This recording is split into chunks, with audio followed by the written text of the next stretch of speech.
Hey guys, what's up? It's Ripe again. In today's title story, my racist mother-in-law hates me and threatens to kill me if I refuse to divorce her daughter. Here is what happened. When I was dating my current wife, I did not really have to worry about her mother too much. We didn't live too close to her, and it was about 6 months into the relationship before I even met her. Part of me felt like my wife was hiding me from her, and I was a little concerned that she was worried something was wrong with me. The typical self-conscious thoughts when you seem to be getting hidden from a new relationship, friends or family. When I met her the first time, I understood that she wasn't embarrassed or ashamed of me, it was her mother that was the issue. Upon greeting me for the first time, she did not greet me after I said hello to her. She looked me up and down and instead made a comment to her daughter like I was not standing right there. "Did you have to date one like him that's so dark though?" For reference, I'm black and my wife and her entire family are white. I know a racist when I see one, and clearly this was the reason it took so long to meet her. Living a distance away from her was an amazing thing, and my wife constantly would apologize for anything her mother would say. She did not care about being racist when I was sitting right there, and it was clear that it embarrassed my wife greatly. I would have appreciated a warning, and that was a whole conversation, but I want to move ahead a little bit. Jumping to when we were planning our wedding a couple years later, I knew after the first couple big meetings that her mother was not happy about the marriage. My wife told me that her mother was under the impression that I was just part of her daughter's rebellious phase or something. Like, dating a black guy was the same as a teenager listening to emo music and dyeing their hair or something. These meetings also included my mother, who did get a warning in advance. The only reason her mother was at any of these meetings, by the way, was because she was shelling out some money for the wedding just like my mother was. Both of our dads had passed away years ago, so it was really just our mothers trying to help and put in what they could. On her end, a little reluctantly I might add, but she didn't refuse to help pay for the wedding to me.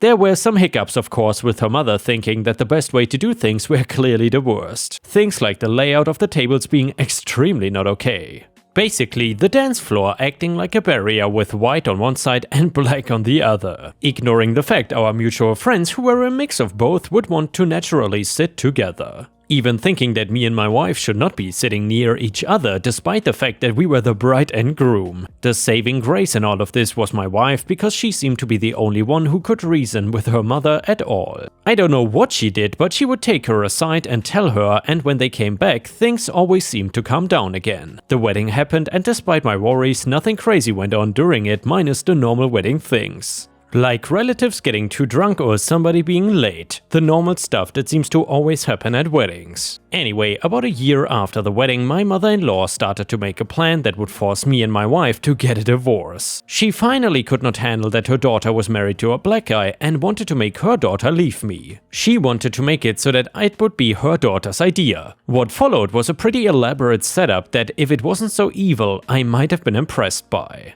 She created fake social media accounts and text conversations that made it seem like I was talking to another girl behind my wife's back, complete with random details of meeting up at hotels and having an entire affair behind her back. I was beyond furious when I found out, but not for the reason you might think. When my mother-in-law showed my wife all this stuff and I got confronted, my wife was in tears and a total mess. I did not care that I was getting yelled at, because seeing her like that just broke my heart. I gave her full access to my phone, computer and anything else I could think of at the same time. I wanted to prove that it was not me sending those messages, and her mother made the entire thing up. She said she believed me and knew that I would never cheat on her. That did not stop me seeing the slight doubt and uncertainty in her eyes. I was gonna make sure that I got her mother to admit to making the entire thing up. It was the only way I could think to make sure my wife did not have any doubts about me being unfaithful to her. I paid her mother a visit and was audio recording the entire thing without telling her. I asked her how she could do something that would hurt her daughter so much. Her only reply was that she was sure I would cheat eventually anyway, and she was just speeding up the process. That all black men cheat and her daughter deserved better. Then told me to file for a divorce myself and stay far away from her daughter. She was nuts, and I had no issue telling her that to her face. She grabbed a knife from the kitchen and started trying to slash and stab at me with it. Now, one thing she didn't know was I studied martial arts since I was a kid. I'm not an expert by any means, but I knew how to disarm a person that was using a knife badly. I did not do a great job and almost got stabbed in the process, and would have if anybody else was holding the knife. Then, so she couldn't do anything else, I knocked her out and called the police. It was a confusing story to explain why I was in an older white lady's house and she was unconscious on the floor. Without context, it looked like I did something really bad. But remember that I was audio recording the entire thing and showed that to the police. While they could not see the knife, they heard comments that we were both making that alluded to it well enough, combined with it being on the floor.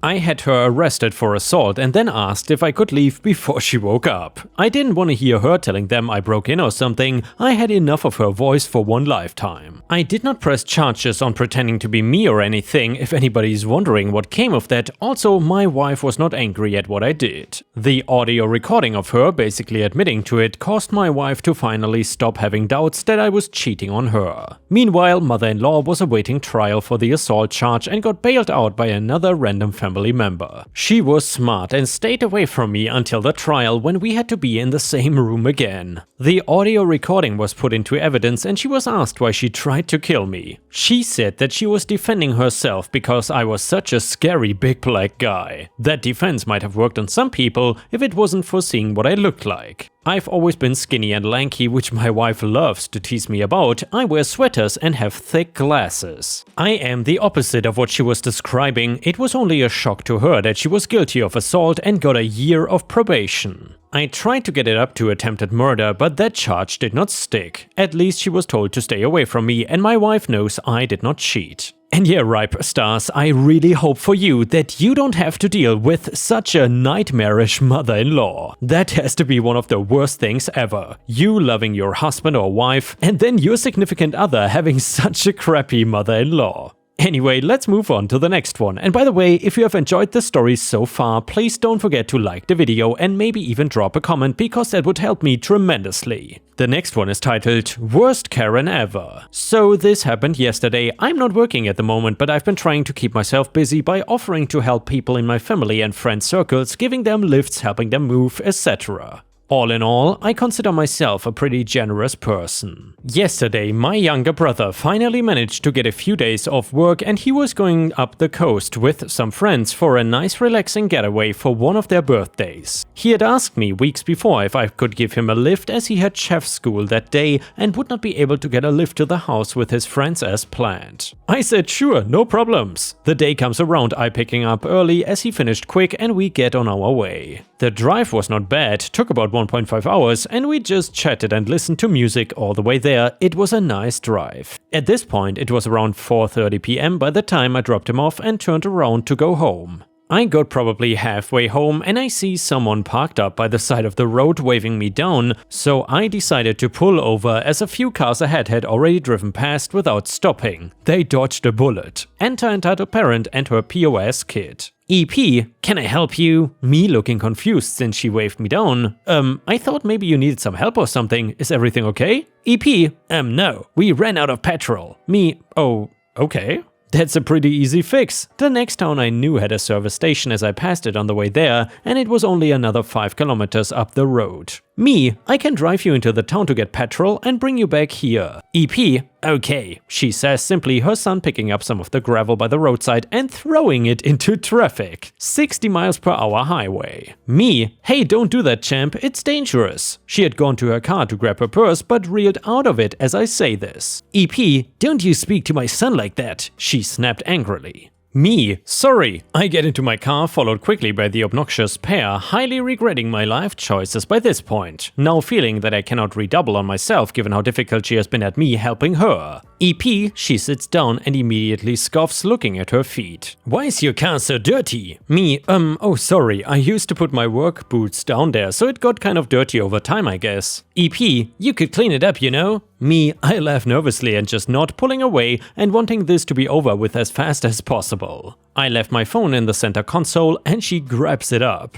EP, can I call someone? My phone ran out of charge. That's why we are stuck out there. Me, oh yeah, go ahead. I have unlimited calls, so I really didn't care. Either she thinks the person on the other line cannot hear her, or she's trying to contact them without the use of the phone because she is shouting. Meanwhile, her son suddenly leaps up between the two front seats looking out the front window. I quickly slow down, a bit in shock. Whoa, put your seatbelt on, dude! The mother just glances at him and pushes him back into the back seat, and I have to tell him to put his seatbelt on again before he actually does. I'm effing seething by this point, but I could already see the town ahead, and she had thankfully only had a short conversation and put my phone back. We pull up to the pump without issue, but she sits there for like 10 seconds giving me this quick sideways glance with her arms folded, and I don't even have to ask if this Karen wants me to get the gas for her. I know she does, and then I think, I didn't know if it was gonna work, but I wanted to try, and here I am. I get out of the car and grab a 5-liter jerry can that they had for sale, holding it up for her approval, and she nods. I fill it up and walk up to the passenger side door and open it. EP, what? Me, oh, I just wanted to know if your son wanted to pick out an ice cream. I know it's hot today. She looked shocked for a moment and for the first damn time smiled. The kid practically leaped out of the car, and much to my happiness so did she, and followed him in there. I walk in, put the jerry can onto the counter as he quickly comes up with his ice cream. Me, oh, 1 second, I left my phone in the car. It has my debit card in it. I smile as soon as my back is turned to them, getting into the car and casually driving off, relishing in the sight of her running out of the service station, screaming who knows what profanities. All in all, it only ended up costing me about 20 minutes of my time, but the feeling as I got as I drove away was priceless.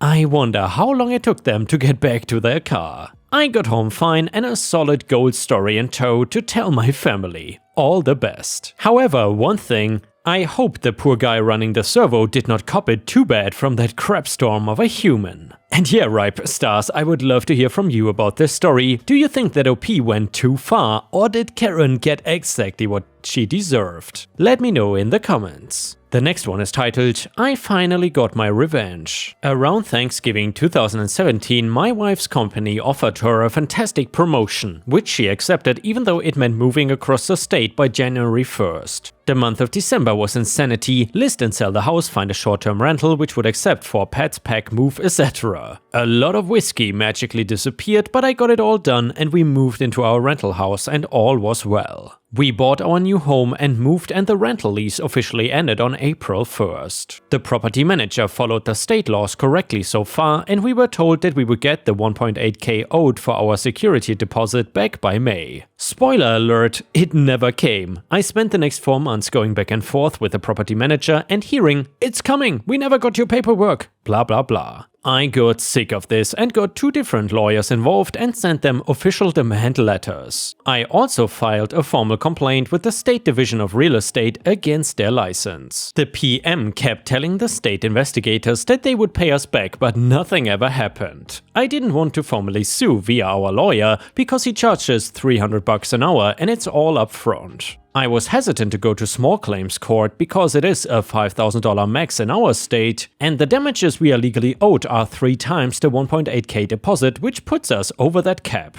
So I would have to give up on some of the damages we are legally entitled to seek, eat roughly $500 total in fees, and then go through that whole process for the next year, and assuming we won the judgment, then go through the collection process for another year or 2. An option, one we would win, but a big pain in my rear. So this is where the pro revenge comes in. It was initially petty, say their website is crappypropertymanager.com, and I bought crappypropertymanager.co for $12 and posted all of my screenshots and info about their theft and BS for the world to see, and then I bombed it all over their business Facebook pages as well as the personal pages for the main partners and their Yelp page. I got a kick out of it, they took their pages down. Petty revenge wins, right? My little website caused a bigger boom than I anticipated. Basically, this PM has 2 principal agents in charge and a broker. One of the agents is married to the broker, beneath them they have, or had, 5 realtors. So I sent my new website to them all, everywhere I could. It turns out the partner who's not married to the broker had no idea that the broker and his wife were stealing money from the PM company.